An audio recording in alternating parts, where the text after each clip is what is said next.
Hi and welcome to another Tabitha's Glass Emporium YouTube video. Today we're looking at these wonderful autumn wreaths that we have made using our wonderful Murrine from tabithasglassemporium.com. We've got our foxes, we've got our owls, we've got our woodpeckers, and over here some hedgehogs, raccoons, our golden oriole. Such beautiful Murrine that you can find on our website, and today we're going to show you how we made this. So I'm trying two different ways of making this. I want to do one with clear, and I'm just going to make a ring of kind of clear. It doesn't need to be entirely, massively exactly a donut shape. It can just be, it doesn't matter if it's a little bit irregular. And I want to try one where I'm going to put clear on the bottom, and then I'm going to put a load of our scrap confetti on top and flip it, because I'm not really sure which is going to look best for this project. So I want to try both, and we're going to see how it looks.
So here they are, all beautifully fused together. We've had some slippages.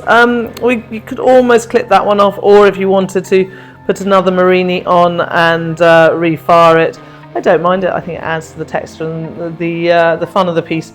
I love our little hedgehog, fox even, know my animals, and all our other little kind of critters we have in these pieces.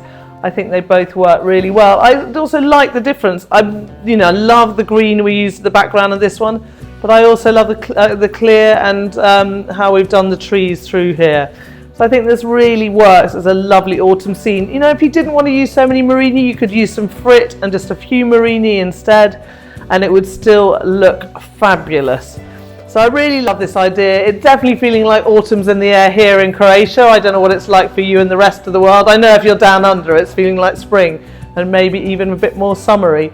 So I hope you've liked this one and it's inspired you to make some of your own full things. Remember, you can find all our Murrine at tabithasglassemporium.com. You can sign up for our newsletter there, and you will get regular newsletters only a couple of times a week with new products and new videos that we've got out. Also, any discounts or special offers, so it's a great thing to sign up from. We also have our Facebook group, Tabitha's Glass Emporium group, and there you can share your projects and get inspired by our community of people using our Murrine. They are fabulous. We love you all, and we love what you make. So till next time, happy fusing.